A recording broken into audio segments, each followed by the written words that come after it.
책새의 마지막 주간을 달려가면서 변화와 성장, 거룩이라고 하는 우리가 반드시 뜻을 정해야 할 그 목표를 함께 살펴보고 있습니다. 성도라면 누구나 이런 부분의 이해 그리고 어떤 필요는 다 느낄 것입니다. 그러나 여러분 기억하십시오. 변화는 느낌의 문제가 아닙니다. 한번 생각해 보세요. 새해를 맞이하면서 다들 온 국민 중에 아마 절대 다수가 체중 감량이라고 하는 공통의 목표를 갖고 출발하는 사람들이 참 많죠. 그러면 각종 선전이나 이런 데 보면은 우리 교회에서 은혜 받아서 간증하는 성도들의 간증처럼 나 이 운동했더니 이 보조제 먹었더니 비포 애프터가 이렇게나 확실하게 됐습니다. 많은 체험 수기 간증을 듣는 거죠. 그런 걸 보면 용기를 얻습니다. 야, 그렇구나. 저거 한번 복용해 보면, 저 운동법 한번 따라해 보면 내 인생에도 이 꽃피는 봄이 오겠지. 그런 도전을 받죠. 그러니까 동기부여는 누구나 다 받는다는 것이에요. 하지만 실제의 내용으로 들어가면 그건 뼈를 깎는, 이전에 자기가 늘 즐겨 먹었던 이 식습관이 바뀌어지는 문제. 그리고 우리의 몸은 정직하잖아요. 안 움직여 버릇하면 그게 그대로 우리의 인생의 나이테가 되듯이 이렇게 축적이 됩니다. 그 안 움직이는 몸을 움직여야 하는 실천의 내용에 들어가지 않으면 죽었다 깨나도 몸의 변화는 일어나지 않는 거죠. 아주 정직한 것입니다. 자, 이렇듯 우리가 뜻을 정해서 거룩을 추구하고 뜻을 정해서 변화와 성장을 추구할 때 중요한 건 얼만큼 이 부분에 있어서 우리가 실천해 갈 수 있을까? 이 실천력의 문제가 대두되는 거죠. 자, 오늘 우리는 하나님 말씀에 대한 부분을 함께 살펴보면서 우리가 또 반드시 뜻을 정해야 할 이 말씀 생활에 있어서 이것이야말로 우리의 변화된 인생을 살아가게 되는 진정한 원동력이 된다 하는 것을 함께 살펴보겠습니다. 자, 오늘 말씀에는 오늘 우리들처럼 새벽녘에 잠을 깬 성도가 등장합니다. 주의 말씀은 조용히 읊조리려고 내가 새벽녘에 눈을 떴나이다. 그에게는 아마 시끄럽게 잠을 깨우는 알람 시계도 없었을 거고 누군가 우리 잠을 깨워주는 모닝콜 서비스도 없었을 텐데 굳은 결단이 몸에 배어서 새벽에 스르르 이렇게 눈을 뜨는 그 모습을 보는 거죠. 아마 우리 성도님들도 3주간에 걸쳐서 이 시간에 딱 맞춰지면 이쯤 되면 알람이나 자명종 때문이 아니라 이 시간쯤 되면 눈이 떠지지 않을까 싶어요. 저는 10시 넘어서 이게 자도 어떨 때는 1시에도 눈을 뜨고 2시에도 눈을 뜨고 막 이렇게 떠지거든요. 그럼 말씀의 밥을 지어내야 되는 부담이 있어서 더 그렇기도 하겠습니다만 이제 우리의 마음의 알람 시계가 작동되느냐, 그 중요한 건 바로 그거죠. 우리는 이 사람이 무슨 일을 하는 사람인지는 모릅니다. 그의 전날의 스케줄이 어땠는지도 알 수는 없죠. 그러나 한 가지 아는 것은 그는 참 성경을 사랑하는 성도이구나 하는 걸 이 말씀을 통해서 보는 거예요. 내가 주의 법을 어찌 그리 사랑하는지요. 내가 그것을 종일 작은 소리로 읊조리니이다. 이 사람이 잠을 깬 이유는 단 하나, 성경을 읽기 위해서입니다. 고대로부터 전해 내려오는 이 독서법은 묵독이 아니에요. 사실은 음독, 낭독이죠. 소리를 내어 읽는 것이 독서법에 있어서 매우 중요한 방법입니다. 그는 이렇게 성경을 낭독하기 위해서 새벽 잠을 깨었다라고 이렇게 말해주고 있습니다. 자, 오늘 이 시편 119편은 너무나 사랑스러운 시편이죠. 히브리 알파벳 자음의 개수가 22개인데 이 시는 아주 정교하게 쓰여진 시입니다. 그 히브리 알파벳 자음을 머리 글자로 해서 각 이연이 8행으로 이루어져서 전체 176구절로 이루어진 이런 시를 답관체라고 시라고도 하는데, 아주 오래전에 쓰여진 이 시가 이렇게 정교하게 만들어진 것은 그만큼 이 말씀 전체를 통해서 성도들의 기억에 용이하도록 또 잘 이 내용을 전달하고자 하는 그런 의도가 서려 있는 것을 알 수 있죠. 그러니까 성경의 한 장 단위로 볼 때 가장 긴 내용을 갖고 있는 시편으로도 알려져 있습니다. 저는 언젠가 이 119편 시 전체를 함께 살펴볼 그런 계획을 갖고도 있는데, 그만큼이나 너무나 중요한 시편이기 때문에 그래요. 자, 오늘 본 시가 노래하는 성경 말씀은 어떤 것입니까? 이 성도로 하여금 새벽잠을 깨도록 만든가, 일찍이 이 눈 비비고 일어나서 다른 것 아니고 이 말씀을 낭독하기 위해 깨어나게 만든 이 말씀 무엇입니까? 구약 성경이겠죠. 이 당시로는 이 시가 쓰여지기 이전에 있었던 정경의 목록 안에 가장 유력한 건 토라라고 불리는 율법서, 모세 오경의 말씀일 겁니다.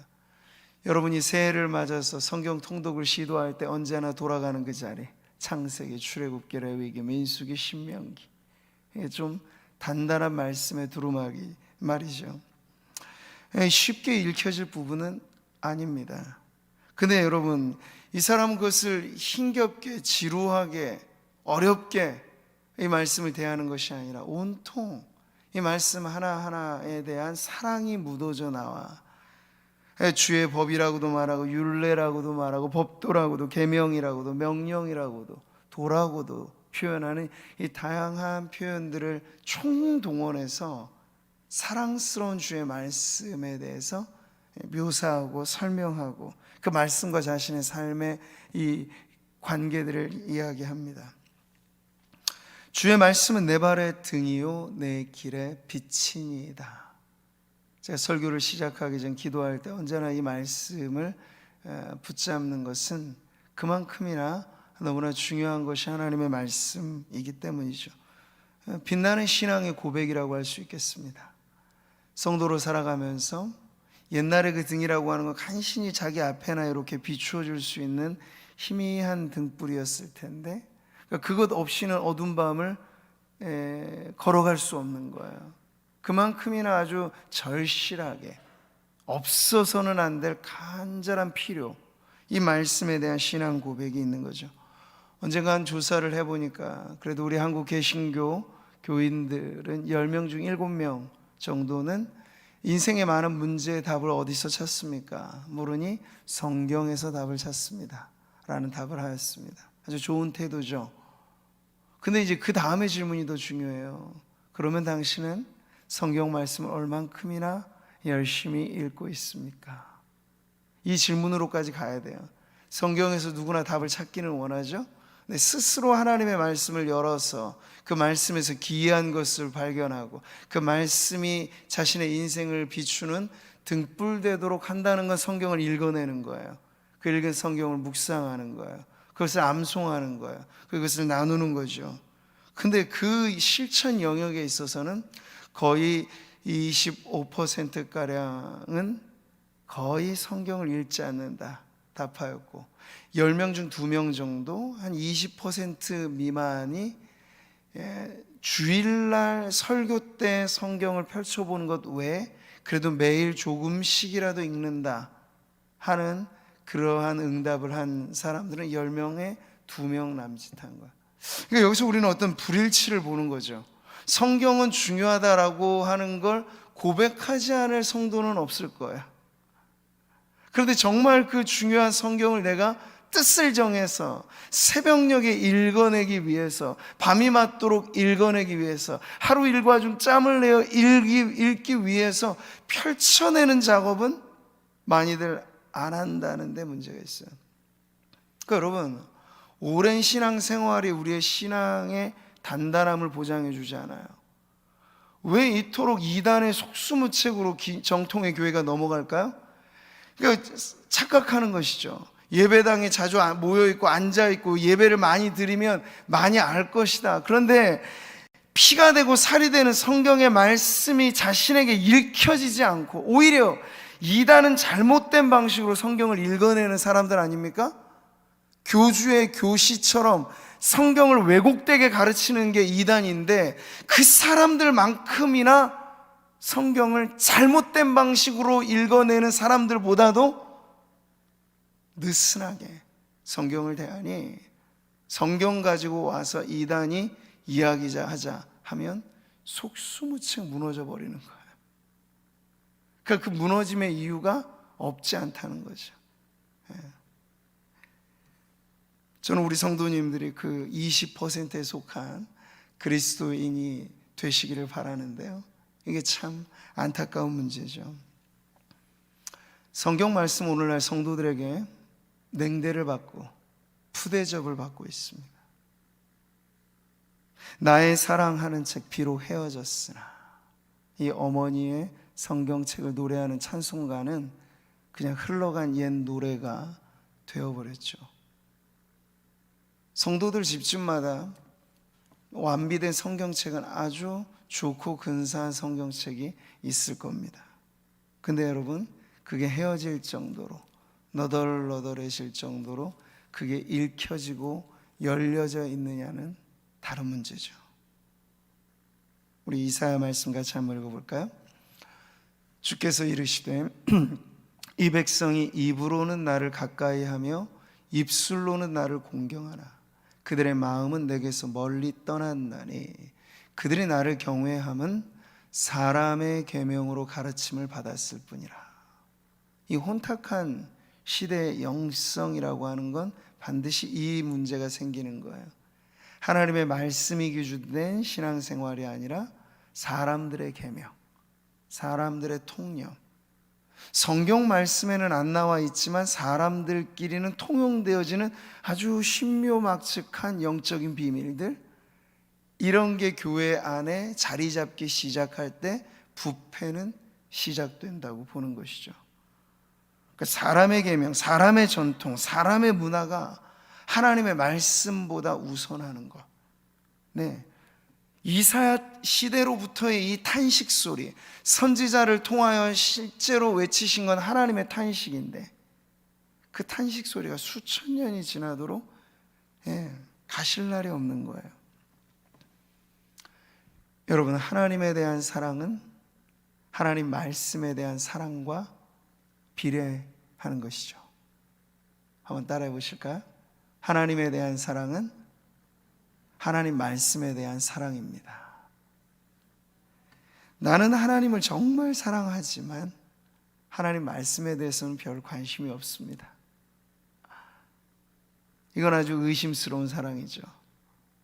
그러니까 여러분, 뜨겁게 저도 찬양을 너무 좋아합니다만 그 찬양이 그 사람의 신앙을 읽어내 줄 수 있는 표지는 안 돼요. 왜냐하면 우리가 부르는 찬송을 이단의 교회에서도 부르거든요. 전혀 신앙이 담보가 되지 않는 무리들 중에서도 찬양 안에는 흥이 있거든요. 찬송에는 음악적인 요소가 있고 거기 안에는 어떤 분위기라고 하는 것이 있고, 그 짤막한 노래의 반복 안에는 무언가 집중되어지는 그 요소들이 있기 때문에 말씀을 통해 다져진 신앙하고는 상관없이 얼마든지 거기에 몰입할 수 있습니다. 근데 여러분, 그것만 가지고 그 사람의 신앙의 진위 여부, 신앙의 성숙의 부분을 생각해 볼 수는 없다는 거예요. 반드시 사랑하는 연인지간으로 교제가 오래 되다 보면 서로를 알기 위해서 더 알아가는 그러한 노력들을 하게 마련이죠.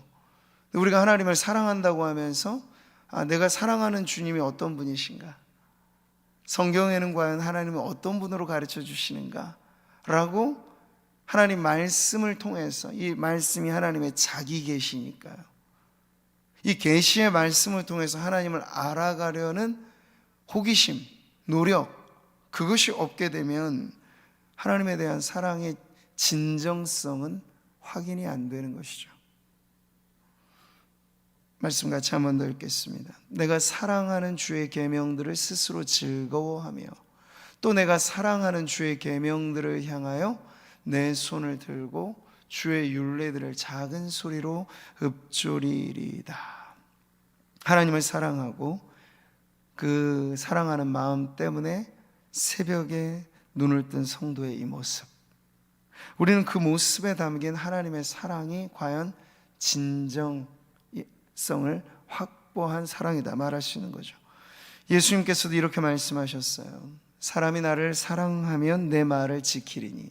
그러니까 주님에 대한 사랑과 그 말씀에 대한 경청과 말씀에 대한 순종이 다를 수 없다는 거예요. 내 아버지께서 그를 사랑하실 것이요 우리가 그에게 가서 거처를 그와 함께 하리라. 우리 다음 같이 읽어보죠. 나를 사랑하지 아니하는 자는 내 말을 지키지 아니하나니. 그러니까 주님의 말씀에 대한 무관심, 주님의 말씀에 대한 불순종, 이것은 입술로는 어떻게 말할지 모르나 실제로는 주님을 사랑하지 않는 것이라 그렇게 주님은 받아들이시겠다 말씀하신 거예요. 여러분, 오늘 이 새벽에 꼭 우리의 마음에 새겨야 합니다.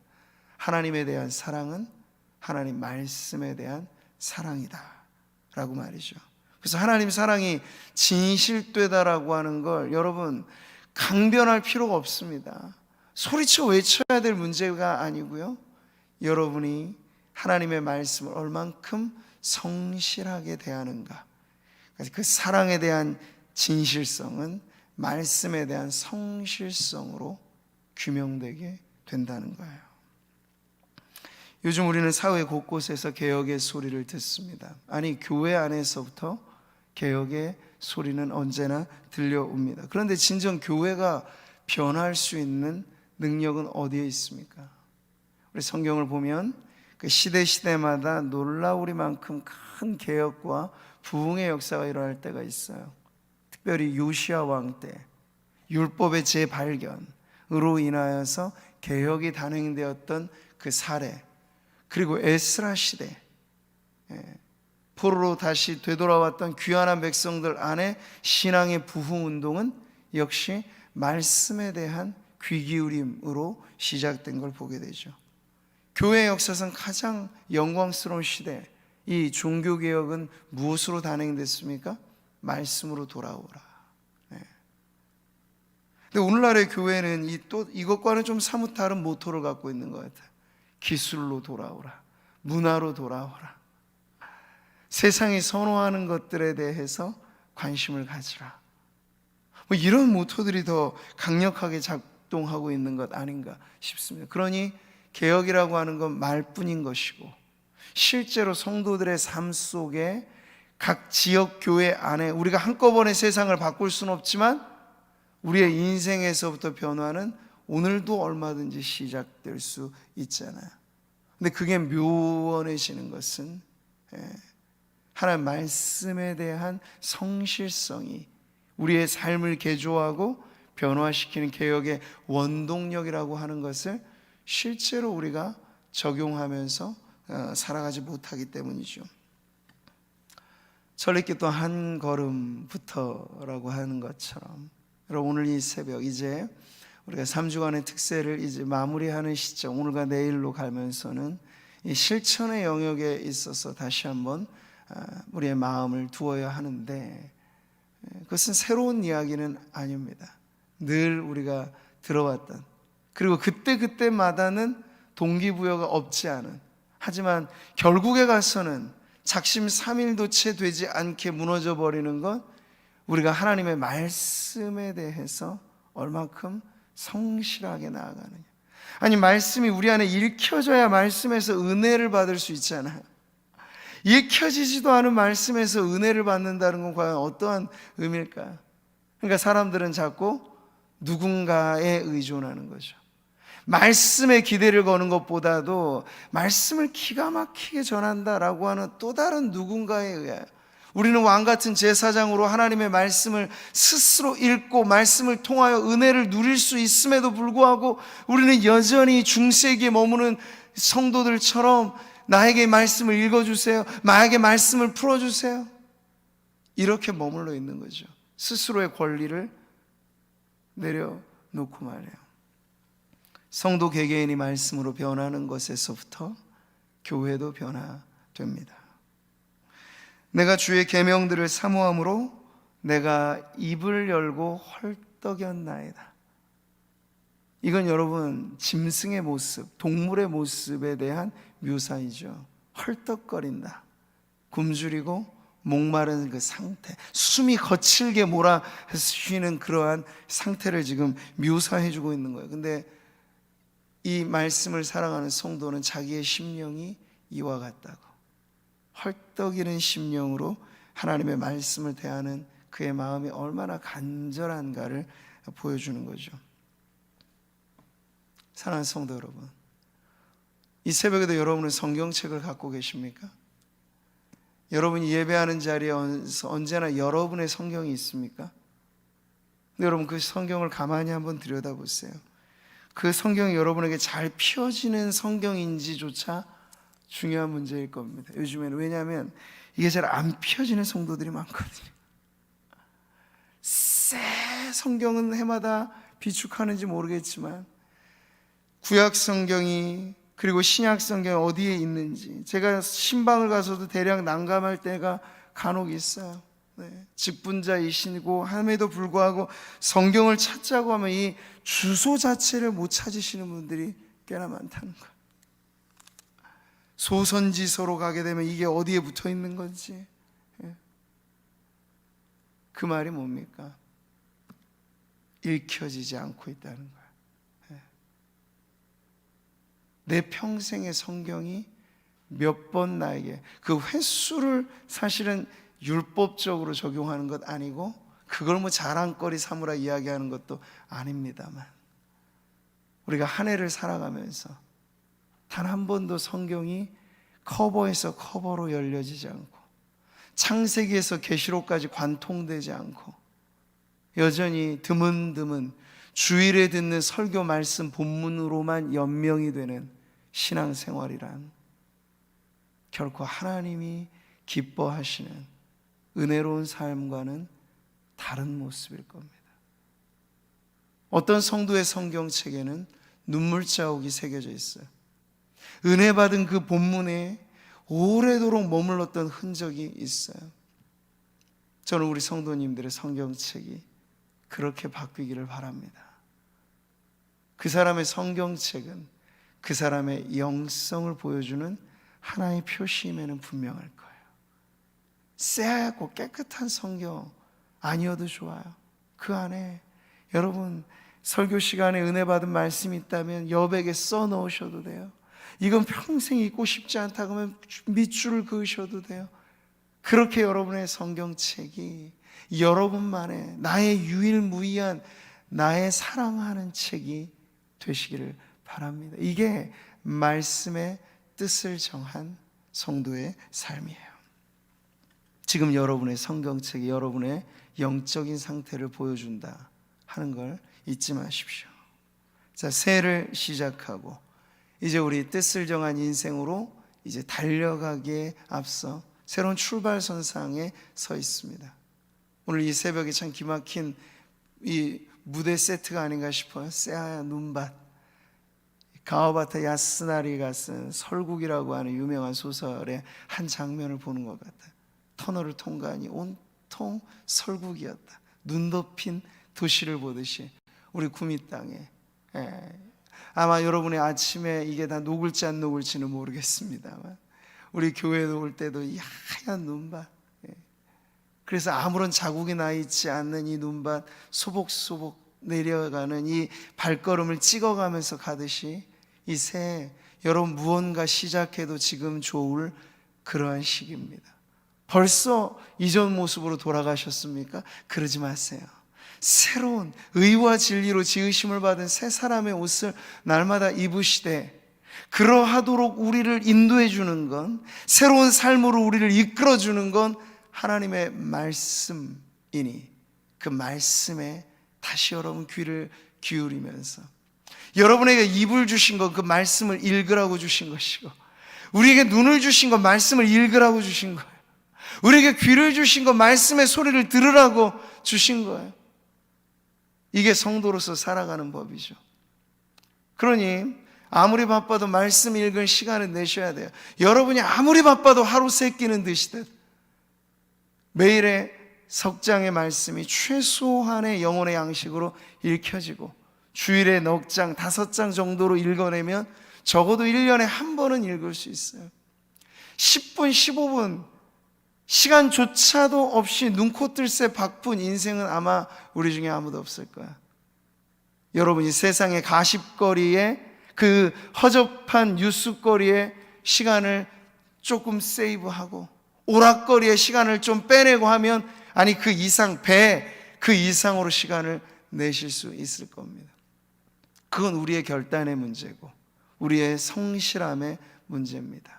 그래서 여러분, 우리가 연말 되면 이제 우리 본당의 예배가 다시 재개되면 들어오실 때 맥체인 성경 읽기 표를 또 나눠드릴 계획인데, 성경 읽기 프로그램은 뭐 많아요. 어플로도 만들어져 있고. 근데 이게 아무리 좋게 만들어 있어도 쓰여져야, 구슬이 서말이라도 꿰어야 보배이듯 이게 우리의 것으로 사용돼야 의미가 있는 거죠. 네.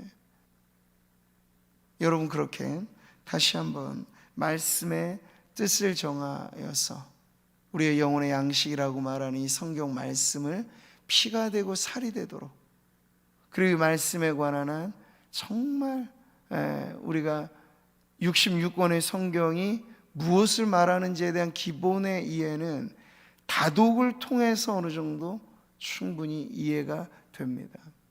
늘 무슨 신학자 수준의 지식이 있어야만 성경이 읽어진다면 여러분, 그건 하나님이 너무나 자신을 어렵게 계시한 거죠.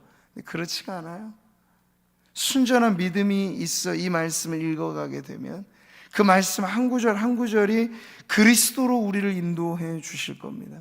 그 말씀 한 구절 한 구절이 우리로 하여금 구원에 이르는 하나님의 지혜가 분명히 깨달아지도록 성령께서 우리에게 은혜를 주신단 말이죠. 그런 믿음을 가지고 여러분 다시 시작하십시오. 말씀과 더불어 시작하시고, 그렇게 하나님 앞에 말씀의 뜻을 정한 인생이 될 때 하나님 분명히 약속하신 복을 우리 성도님들에게 주실 줄 믿습니다. 오직 여호와의 율법을 즐거워하여 그의 율법을 주야로 묵상하는 그리스도인이라면 그는 하나님이 약속하신 이 복을 받게 될 거예요. 같이 읽어보죠.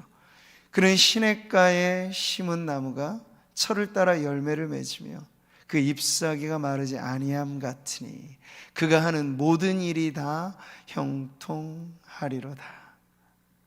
우리가 찬송으로 노래하잖아요. 무슨 일을 만나든지 만사 형통의 비결은 다른 데 있지 않아요. 주야로 말씀을 묵상하고 주야로 말씀을 읽어내는 성도들에게 하나님께서는 이런 복을 주실 겁니다. 우리 마지막으로 이 구절 같이 한번 읽어보죠. 이 율법책을 내 입에서 떠나지 말게 하며 주야로 그것을 묵상하여 그 안에 기록된 대로 다 지켜 행하라. 그리하면 내 길이 평탄하게 될 것이며 내가 형통하리라. 형통을 원하고 그 길의 평탄함을 원하는 성도들마다 이건 하나님이 주시는 복일 텐데, 그 복받기 가장 합당한 상태로 하나님 앞에 서 있으면 되는 겁니다. 하나님의 말씀을 읽으십시오. 그 말씀에 서서 좌로든 우로든 치우치지 마시고 말씀 위에 굳건히 선 여러분의 신앙을 다시 한번 새롭게 하나님 앞에 세워 나아갈 때 오늘 말씀하신 이 약속대로 우리 성도들에게 올 한 해가 하나님의 넘치는 복으로 충만한 한 해가 될 줄 믿습니다.